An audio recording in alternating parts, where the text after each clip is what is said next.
Você sabia que os primeiros foguetes surgiram há mais de 1000 anos na China? E não eram usados para explorar o espaço, mas sim para causar caos nas batalhas? Pois é, eu sou João Pedro, engenheiro aeroespacial, e hoje vamos embarcar em uma viagem épica pela história dos foguetes, desde as flechas explosivas da antiguidade até as tecnologias que nos levaram ao espaço.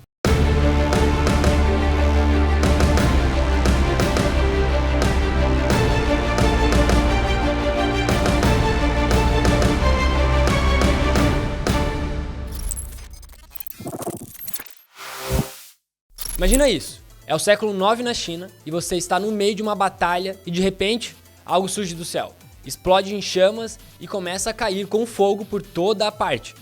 Sim, esses são os primeiros foguetes e é assim que nasceram, como uma arma de guerra. E eram tão revolucionários que mudaram completamente a forma como as batalhas eram travadas. Estes foguetes eram basicamente tubos de bambu recheados com uma mistura de carvão, enxofre e nitrato de potássio, que nós conhecemos hoje como pólvora, isso mesmo.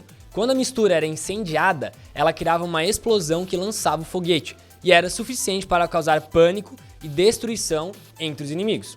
E assim, durante a batalha de Kai Kang, estes tubos foram incorporados em flechas, como este que eu estou segurando aqui, criando assim o primeiro mini foguete. E olha só isso aqui, esse é um apito de vara, basicamente um mini foguete chinês. Nós temos este tubo aqui, que contém o pavio e o combustível dentro dele. E essa é a ponta da flecha. Quando acendia uma pólvora dentro dele, ele voava graças à aerodinâmica da vara, que mantinha sua trajetória estável.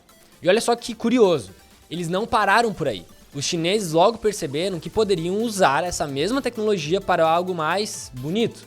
E isso levou à criação dos primeiros fogos de artifício, que não só iluminavam os céus em festivais, mas também ajudaram a estabelecer as bases para algo muito maior: o estudo da propulsão. A grande sacada aqui é que os princípios que eles descobriram naquela época, como a combinação do combustível sólido em um tubo que direcionava o gás em expansão, são os mesmos que usamos nos foguetes modernos. A diferença? Hoje a ciência é muito mais precisa e as explosões, bem, são um pouco mais controladas, né? Agora pensa comigo, sem esses foguetes primitivos, talvez não existissem as bases para a ciência como a conhecemos hoje. Por quê? Porque eles mostraram pela primeira vez o poder do movimento gerado por uma força unidirecional, que mais tarde seria explicado por ninguém menos que Sir Isaac Newton. Durante o século XVII, o cientista inglês Sir Isaac Newton estabeleceu 3 leis, as quais vieram a ser chamadas de 3 leis de Newton, que explicam como os foguetes funcionam e por que são hábeis a funcionar no vácuo do espaço. Sim, a famosa terceira lei de Newton. Para cada ação, existe uma reação igual e oposta. E foi exatamente o que os foguetes primitivos demonstraram em prática. Isso pavimentou o caminho para que cientistas de todo mundo pudessem evoluir essa área. Agora vai para você que já se perguntou na escola: mas professor, para que eu vou usar isso na vida? Ahá, você vai usar para projetar o voo do seu foguete e descobrir até onde ele pode chegar. É bem simples, lembra da segunda lei de Newton? F igual a m vezes a. E eu aposto que você já viu isso antes, hein?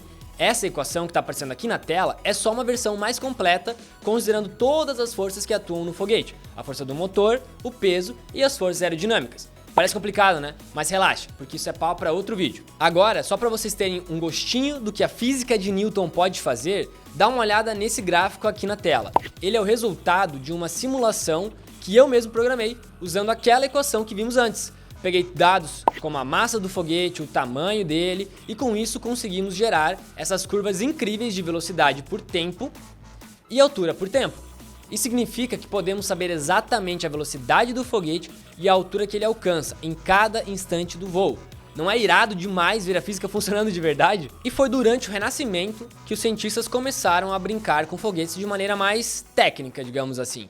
Eles adicionaram aletas para melhorar a estabilidade e testaram diferentes proporções dos químicos. Não eram foguetes espaciais ainda, mas estavam bem longe daquele bambu chinês antigo, né? Esses avanços ajudaram os foguetes a não girarem loucamente no ar e a seguirem uma trajetória mais previsível, o que era crucial para evoluir para usos científicos e também militares, porque agora você poderia prever a sua trajetória. Com a ciência e a engenharia no controle, os foguetes estavam prontos para deixar de ser experimentos curiosos e começar a conquistar o espaço. E é aqui que entra o século XX e a era espacial. Bom, lá em 1898, um professor visionário chamado Konstantin Tsiolkovsky teve uma ideia que parecia coisa de ficção científica: explorar o espaço usando foguetes. Ele ainda foi além e sugeriu o uso da propulsão líquida para alcançar distâncias maiores. E adivinha? Ele estava tão à frente do seu tempo que hoje ele é conhecido como o pai da astronáutica moderna. Agora, olhe para essa equação aqui na tela. É a famosa equação de Tsiolkovsky. Parece complicada, né? Mas calma que eu explico. Ela basicamente mostra que a velocidade que um foguete pode alcançar depende diretamente da velocidade com que os gases são expelidos do seu motor. Ou seja, quanto mais rápido os gases saem pelo motor, maior será o empuxo e mais longe o foguete vai. É por isso que os foguetes são quase 90% combustível. Eles precisam gerar uma força absurda para vencer a gravidade e alcançar o espaço. No início do século XX, um cara chamado Robert Goddard começou a transformar a ideia de foguetes em algo realmente prático. Em 1919, ele publicou um panfleto com o título A Method of Reaching Extreme Altitudes, basicamente um manual para começar a brincar com foguetes de verdade. E ele foi o pioneiro nos testes de foguetes com propulsão líquida. E em 1926, conseguiu o primeiro voo bem-sucedido da história. Imagina a emoção de ver aquele foguete subindo. Por isso, hoje ele é conhecido como o pai da propulsão moderna dos foguetes. Sem ele, provavelmente não estaríamos falando de viagens espaciais como conhecemos hoje. O foguete V2, criado por Wernher von Braun na Alemanha durante a Segunda Guerra Mundial, foi o primeiro foguete capaz de sair da atmosfera terrestre. Ele usava um motor de combustível líquido, algo revolucionário na época, atingindo mais de 180 km de altitude, quebrando barreiras que antes eram inimagináveis. Embora tenha sido usado como arma, ele abriu caminho para a ciência espacial. E ao final da guerra, Wernher von Braun, cientista e engenheiro, foi levado para os Estados Unidos e suas ideias ajudaram a impulsionar a corrida espacial. A competição entre os Estados Unidos e a União Soviética. A competição entre os Estados Unidos e a União Soviética foi intensa, e tudo começou com o lançamento do Sputnik 1 pelos soviéticos em 1957. O Sputnik 1, então, foi o primeiro satélite artificial a dar uma volta completa na Terra, e isso deixou os americanos completamente surtados. Foi como acender o pavio da corrida espacial, que levou então à criação da famosa NASA em 1958. E a partir daí a Guerra Fria ganhou um novo palco, o espaço. Foram muitos satélites lançados, os primeiros seres vivos saindo da atmosfera e, claro, as missões Apollo. E quem não lembra do momento épico que Neil Armstrong deu aquele famoso pequeno passo para o homem ao pisar na Lua com o Apollo 11 em 1969. Incrível, né? No próximo vídeo vamos mergulhar fundo no presente e no futuro da exploração espacial. Vamos falar sobre os foguetes reutilizáveis, as missões Artemis e os planos para Marte.